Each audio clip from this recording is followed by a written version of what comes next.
Similarly अगर हमको किसी वस्तु पर आवेश की प्रकृति का पता लगाना है या डिटेक्ट करना है उसके ऊपर कौन सा आवेश है, धनावेश है या ऋणावेश है, तो उसके लिए हम इलेक्ट्रोस्कोप का यूज करते हैं। यह बहुत ही सेंसिटिव होती है। देखो इसकी बनावट क्या होती है, कांच का जार होता है, उसके अंदर एक धात्विक छड़ लगी होती है। धात्विक छड़ पर यहां पर जो आवेश है, यहां पर जो आवेश होगा, इसके अंदर धात्विक छड़ से एक स्वर्ण पत्र जुड़ा होता है। ये जुड़ा हुआ है बोतल के सारे। ये स्वर्ण पत्र, इसी से हमको पता चलता है कि कौन सा आवेश है या कौन सा नहीं है। ये देखिए, यदि वस्तु पर आवेश एवं ये वस्तु पर आवेश तथा विद्युतदर्शी पर आवेश, जब किसी आवेश को अपन को किसी वस्तु का आवेश ज्ञात करना है तो उसको धात्विक छड़ के पास में लेके आते हैं। यदि वस्तु पर आवेश और धात्विक छड़ पर जो आवेश है उनकी प्रकृति समान है, उनकी प्रकृति क्या है, समान है, तो पत्तियां है वो और अधिक फैल जाती है। तो पत्तियां क्या होगी, और अधिक फैल जाती है। तथा यदि वस्तु पर आवेश एवं विद्युतदर्शी पर उपस्थित आवेश विपरीत प्रकृति का है तो पत्तियां क्या हो जाएगी, सिकुड़ जाएगी। इससे हम पता लगा सकते हैं कि इस पर कौन सा आवेश है। जैसे देखिए यहां पर हमने विद्युतदर्शी पर प्लस आवेश है, तो हमने यहां पर ये छड़ लेके आए धनावेश, तो पत्तियां क्या होगी, और अधिक फैल गई। तो इससे हमको पता चल गया कि इस पर आवेश कौन सा है, प्रतिकर्षण हुआ है, तो समान आवेश है, यानी कि प्लस आवेश ही है इस पर। अगर हम माइनस की छड़ लेके आएंगे तो पत्तियां क्या हो जाएगी, सिकुड़ जाएगी। तो इससे हमको पता चल जाएगा कि आवेश कौन सी प्रकृति का है, विपरीत प्रकृति का है। तो कह सकते हैं कि हम ऋणावेश हैं। कूलॉम का नियम, कूलॉम्स लॉ। कूलॉम्स लॉ स्थिर बिंदु आवेशों के मध्य लगता। तो स्थिर बिंदु आवेशों के मध्य लगने वाले आकर्षण अथवा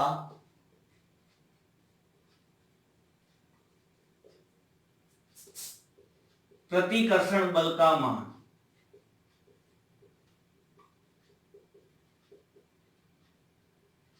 देखिए हम कूलॉम का नियम लिख रहे हैं, तो कूलॉम का नियम थ्योरी रूप में क्या है, दो स्थिर बिंदु आवेशों के मध्य लगने वाले आकर्षण अथवा प्रतिकर्षण बल का मान उन दोनों आवेशों के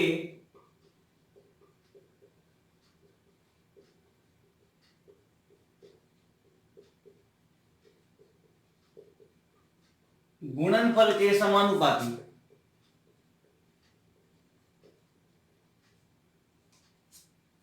तथा उनके मध्य की दूरी के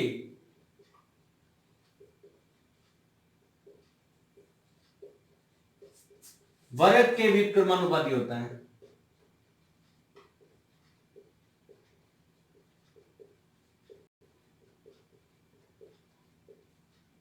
कूलॉम का नियम क्या होगा, दो स्थिर बिंदु आवेशों के मध्य लगने वाले आकर्षण अथवा प्रतिकर्षण बल का मान उन दोनों आवेशों के गुणनफल के समानुपाती तथा उनके मध्य की दूरी के वर्ग के व्युत्क्रमानुपाती होता है। जो कूलॉम बल है वो दोनों आवेशों के अनुदिशी कार्यकारी होता है, दोनों आवेशों के अनुदिशी या दोनों आवेशों को मिलाने वाली रेखा के अनुदिशी कार्यकारी होता है तथा यह माध्यम की प्रकृति पर निर्भर करता है। अब देखिए इसको व्युत्क्रम वर्ग नियम भी कहते हैं। तो देखिए यदि दो बिंदु आवेश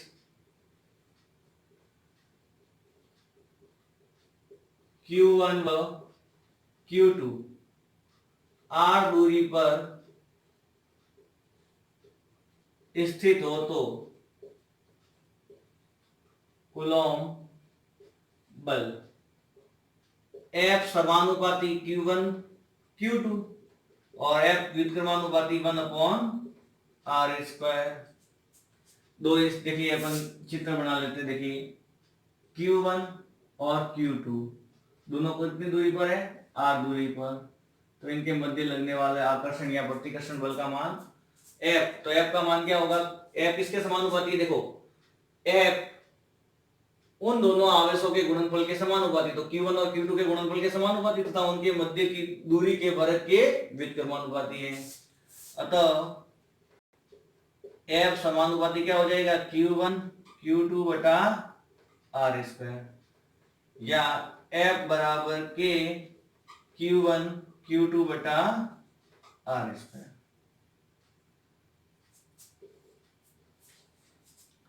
जहां के समानुपाती नियतांक है।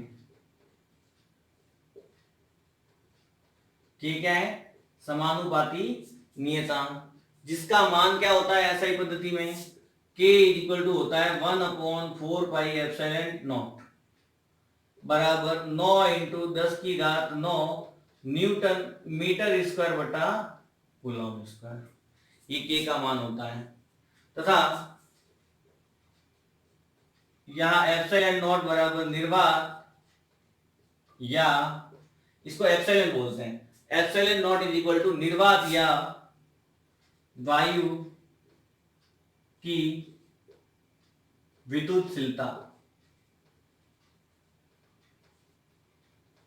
जिसका मान होता है 8.85 इंटू 10 की घात -12 कूलम स्क्वायर बटा न्यूटन मीटर स्क्वायर।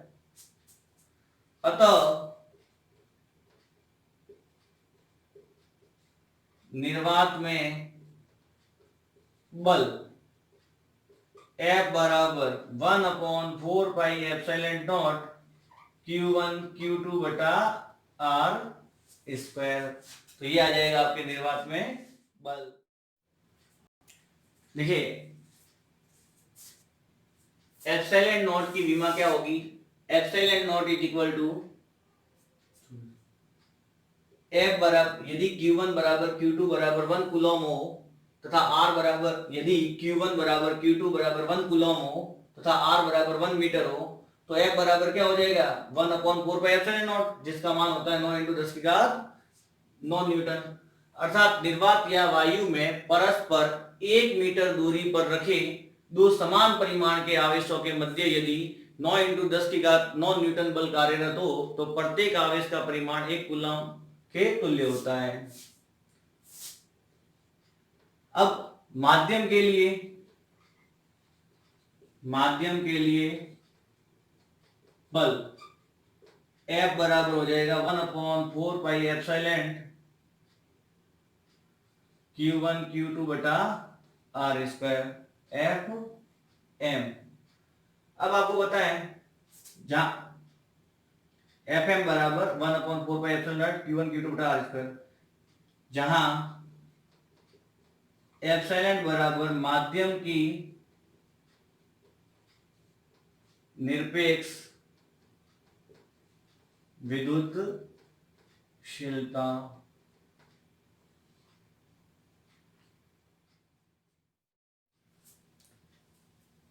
परावैद्युतांक डाइलेक्ट्रिक किसी माध्यम की उपस्थिति में आवेशों के मध्य बल निर्वात की तुलना में जितने गुना कम प्राप्त होता है। किसी माध्यम की उपस्थिति में आवेशों के मध्य बल निर्वात की तुलना में जितने गुना कम प्राप्त होता है उसे उस माध्यम का परावैद्युतांक या आपेक्षिक विद्युतशीलता कहते हैं। परावैद्युतांक एप्सिलॉन आर क्या हो जाएगा? निर्वात या वायु में आवेशों के मध्य बल बटा अभिष्ट माध्यम में आवेशों के मध्य बल यानी F/Fm। F का मान रख दिया, Fm का मान रख दिया। आपको पता है Q1 Q2 बटा R स्क्वायर से Q1 Q2 बटा R स्क्वायर कट जाएगा, 1/4 पाई से 1/4 पाई कट जाएगा, ये एप्सिलॉन ऊपर आ जाएगा और एप्सिलॉन नॉट नीचे आ जाएगा। तो एप्सिलॉन R का मान हो जाएगा epsilon upon epsilon not. Epsilon R क्या है? एक विमाहीन राशि हो जाएगी, दोनों के जो मात्रक है वो कट जाएंगे। कुचालक पदार्थ को क्या कहते हैं? वैसे परावैद्युतांक का मतलब ही क्या होता है? परावैद्युत का मतलब क्या है? कुचालक पदार्थ है। ये 20 डिग्री सेल्सियस पर परावैद्युत पदार्थों की आपेक्षिक विद्युतशीलता के मान दे रखे हैं या परावैद्युतांक के मान दे रखे हैं। तो देखिए माध्यम और परावैद्युतांक, हवा के लिए परावैद्युतांक का मान कितना होता है? 1.00059। कांच के लिए कितना होता है? 5 से 10। अभ्रक के लिए 3 से 6। पैराफिन मोम के लिए 2 से 2.5। उसके बाद आसुत जल के लिए 80, निर्वात के लिए 1, ग्लिसरीन के लिए 42.5, रबर के लिए 7, ऑक्सीजन के लिए 1.00053 और सुचालक पदार्थों के लिए अनंत। कूलॉम नियम का सदिश निरूपण। कूलॉम नियम का सदिश निरूपण, क्योंकि बल सदिश राशि है इसलिए अपन को कूलॉम नियम का सदिश निरूपण करना। यहां पर देखिए हमने दो आवेश लिए Q1 व Q2। Q1 का स्थिति सदिश लिया R1, Q2 का स्थिति सदिश लिया R2। Q1 से Q2 की तरफ बल है वो F21 है, और Q1 पर Q2 की तरफ से बल है वो है F12। R21 है वो हो गया R2 माइनस R1। ये कैसे होगा R21 बराबर R2 माइनस R1? तो देखिए त्रिभुज, त्रिभुज नियम से अपन को पता है दो भुजा है तो तीसरी भुजा क्या बताएगी, उनका योग बताएगी। तो ये एक भुजा ये R1 और ये R2 1, तो R प्लस R2 1 बराबर हो जाता R2। देखिए ये त्रिभुज है, ये बड़ी भुजा है, तो ये तीसरी भुजा, तो R1 प्लस R2 1 बराबर R2, या R2 1 बराबर R2 माइनस R1। ये कहां से आया आपको पता चल गया। तो R2 1 बराबर R2 माइनस R1, और इसका परिमाण लेंगे तो R2 माइनस R1, यानी कि जो भी चीज आएगी वो प्लस में आएगी। अब अपन क्या करते हैं, आवेश Q1 के कारण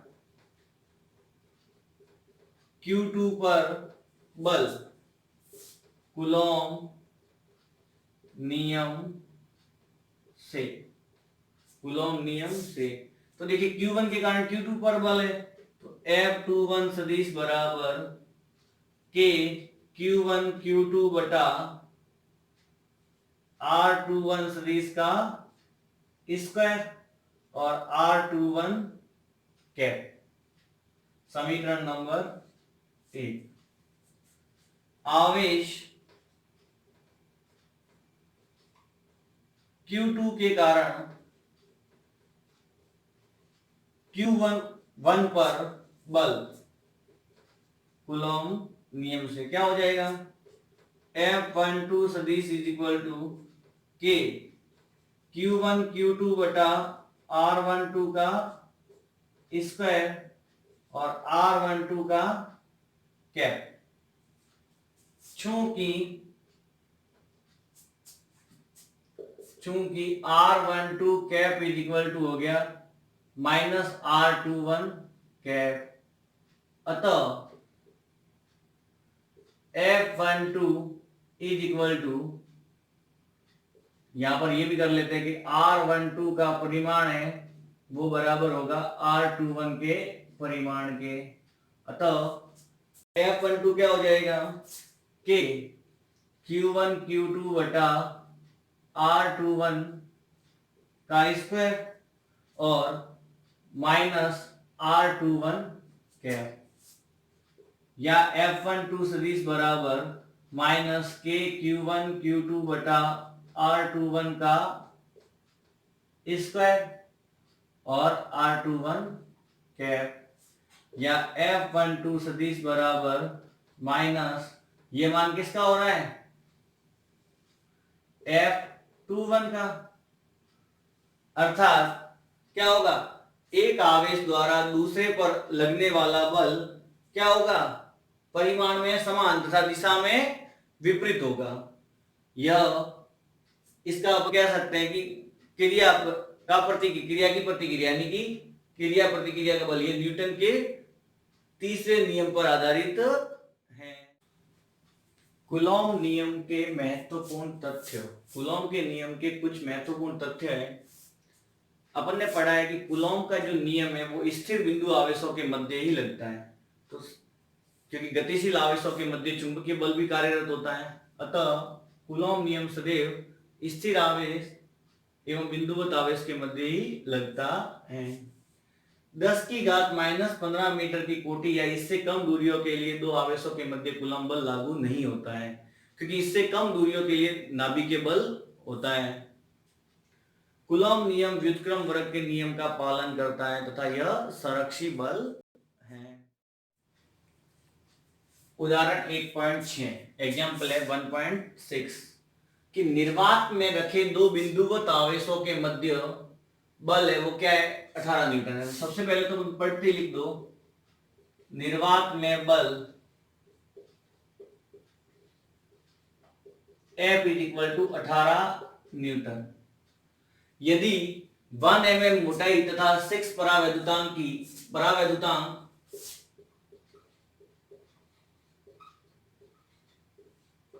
epsilon r is equal to है 6। अपन को ज्ञात करना है Fm यानी माध्यम में बल।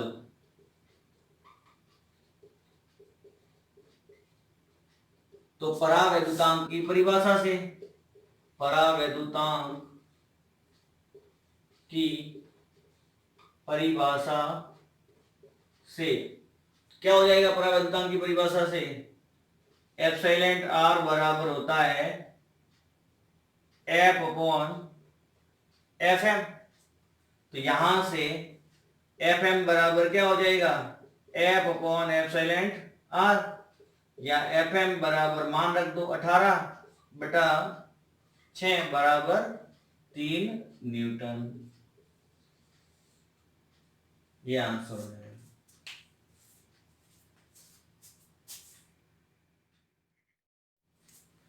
देखिए मोस्ट अपन एग्जाम्पल कर रहे हैं। तो एग्जाम्पल में देखिए 1.9 एग्जाम्पल है। 9e तथा 4e बिंदु आवेश परस्पर r दूरी पर स्थित है।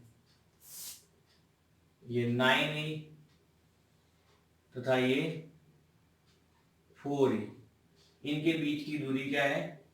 r।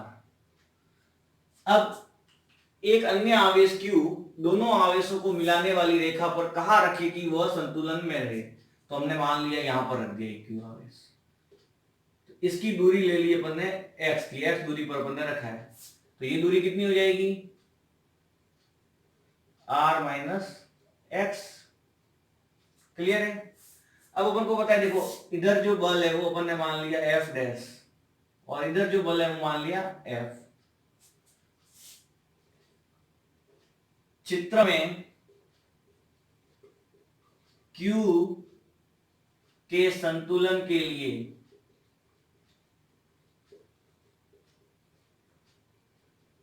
कुल बल है वो Q पर क्या होना चाहिए? शून्य होना चाहिए, यानी F प्लस F डैश बराबर हो जाएगा 0, या F बराबर माइनस F डैश। परिमाण में लेंगे तो F बराबर F डैश। F का मान क्या है? तो देखिए K Q इंटू 4e बटा r माइनस एक्स का स्क्वायर, क्योंकि देखो Q इंटू 4e और K तो लगता ही आगे, और r माइनस एक्स का स्क्वायर बराबर Q इंटू 9e, यानी K Q इंटू 9e बटा एक्स स्क्वायर। K से K कट गया, Q से Q कट गया, E से E कट गया। 4 अपॉन r माइनस एक्स का स्क्वायर बराबर 9 अपॉन एक्स स्क्वायर। ये बचा।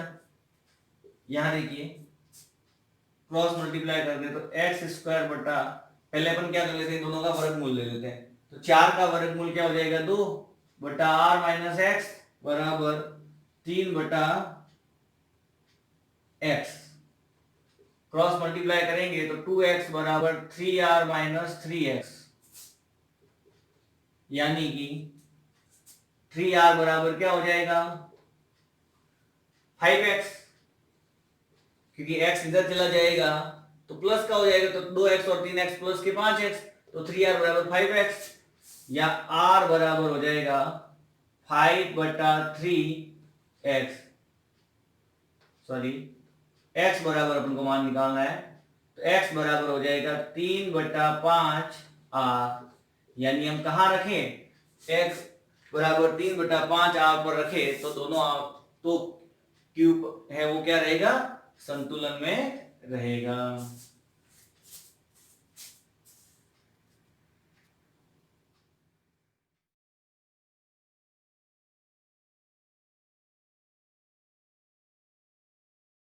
न्यूमेरिकल क्वेश्चन है, वायु में एक दूसरे से 30 सेंटीमीटर दूरी पर रखे दो छोटे आवेशित गोलों पर क्रमशः 2 × 10⁻⁷ कूलम तथा 3 × 10⁻⁷ कूलम आवेश है, उनके मध्य हमको बल का मान ज्ञात करना है। तो देखिए सॉल्व करेंगे। दिया हुआ क्या क्या है पहले वो लिख लेते हैं, क्या क्या हमको गिवन है। तो देखिए Q1 is equal to 2 × 10⁻⁷ coulomb, Q1 ये मान लिया, तथा Q2 बराबर 3 × 10⁻⁷ कूलम।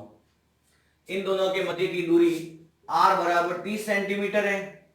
दोस्तों आपको पता है कि जो भी मात्रक गिवन होता है वो हम किस में लेते हैं, यानी जो भी अपन को क्वांटिटी गिवन होती है, जैसे यहाँ पर R बराबर 30 सेंटीमीटर है तो हमको उसको हमेशा मूल मात्रक में लेना है, यानी 30 सेंटीमीटर हमको पता है मूल मात्रक मीटर में होता है तो इसको मीटर में बदलेंगे तो 0.3 मीटर। हम जानते हैं कूलॉम बल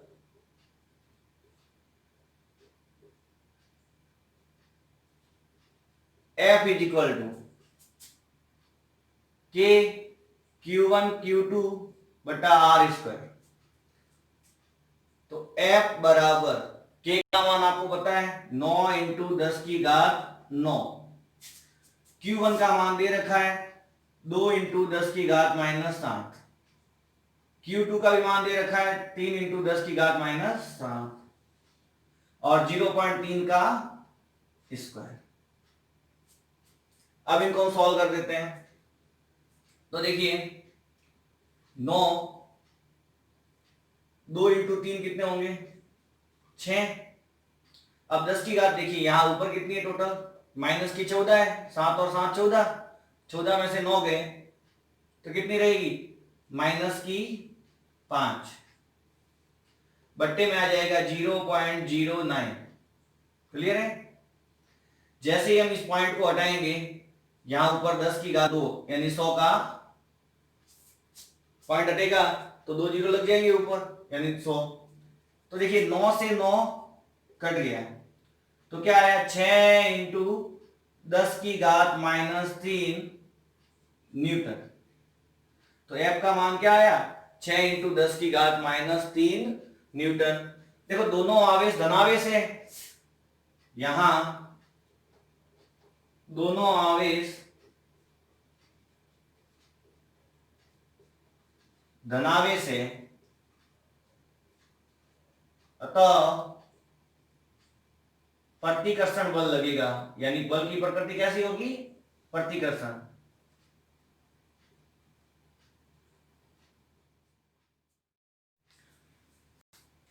न्यूमेरिकल प्रॉब्लम्स का दूसरा क्वेश्चन है कि दो समान धातु के गोले एक पर +10 माइक्रोकूलम आवेश है और एक पर -20 माइक्रोकूलम आवेश से आवेशित है।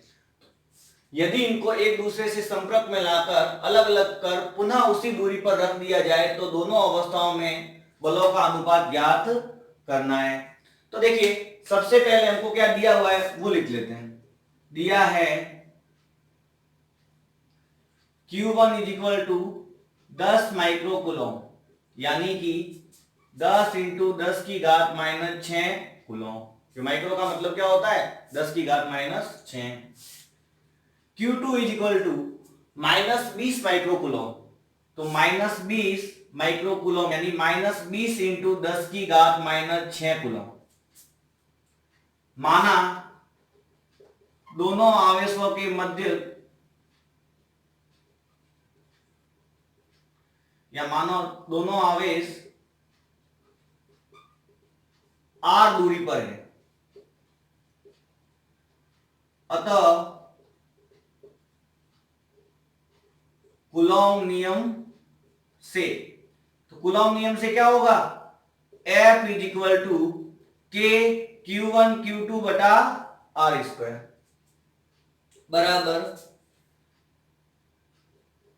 के को हम ऐसे ही रख लेते हैं क्योंकि हमको अनुपात ज्ञात करना है। Q1 Q2, तो Q1 का मान क्या है, 10 इंटू 10 की घात माइनस 6 माइनस 20 इंटू 10 की घात minus 6 upon R square. Solve करेंगे तो के यहां पर देखिए 10 की घात माइनस 5 और यहां पर क्या हो जाएगा 2 इंटू 10 की घात माइनस 5, क्योंकि देखो ये 0 है तो 1 10 की घात क्या हो जाएगी, कम हो जाएगी, अपॉन आर स्क्वायर। यहां पर पूरा टोटल करें, गुणा करेंगे सबका तो क्या आ जाएगा, देखिए गुणा में घातें जुड़ती है तो -5 और -5 10 हो जाएगी, तो -2k इंटू 10 की घात -10 अपॉन आर स्क्वायर। ये आपके एफ का मान आ गया, समीकरण नंबर 1। प्रश्न में लिखा है कि यदि इनको एक दूसरे के संपर्क में लाएं तो जब दोनों गोलों को संपर्क में लाया जाता है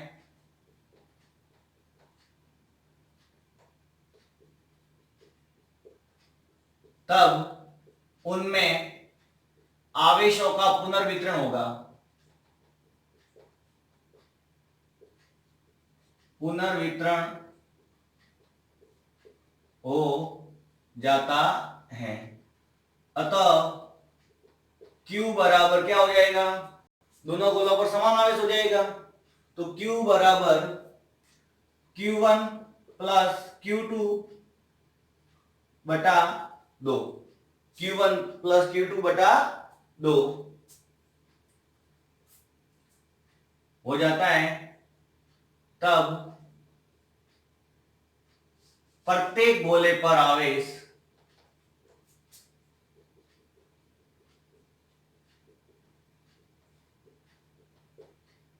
Q बराबर Q1 प्लस Q2 बटा 2, या Q बराबर देखिए 10 इंटू 10 की घात -6 माइनस 20 इंटू 10 की घात -6 बटा 2, यानी कि देखिए यहां बचेगा क्या, -10 इंटू 10 की घात -6 बटा 2, क्योंकि 10 की घात -6 तो कॉमन आ जाएगा, तो -20 और +10 तो माइनस के 10 रहेंगे, यानी Q का मान कितना आया, -5 इंटू 10 की घात -6 कूलम। अतः कूलम बल F बराबर F डैश बराबर नया बल ले लेते हैं हम F डैश, तो F डैश बराबर K Q बटा आर स्क्वायर।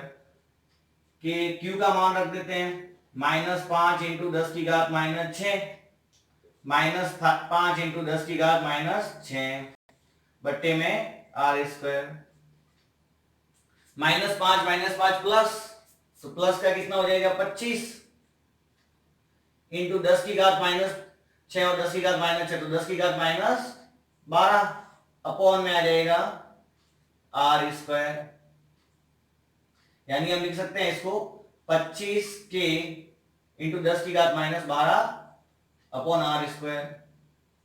तो ये भी न्यूटन में और ये भी न्यूटन में, ये एफ डैश का मान आ गया, समीकरण नंबर 2। अब हमको अनुपात निकालना है,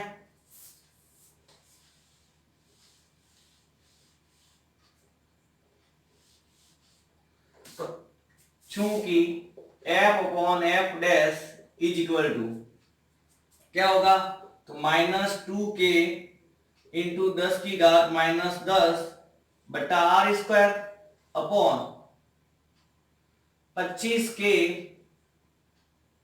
इंटू 10 की घात -12 upon R square. R square से आर स्क्वायर चला जाएगा, के से के चला जाएगा, तो एफ अपॉन एफ डैश क्या आएगा, देखिए ये उलट जाएंगे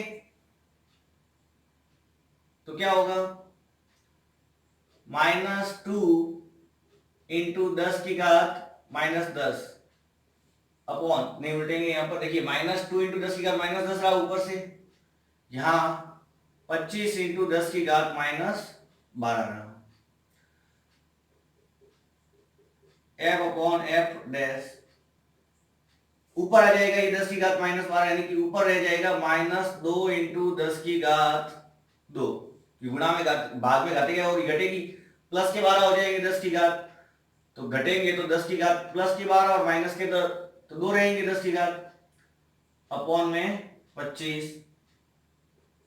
या एफ अपॉन एफ डैश बराबर, देखिए ये माइनस के 200 हो गए और अपॉन में 25, तो -8/1, -8/1, यानी अनुपात क्या आ जाएगा, अतः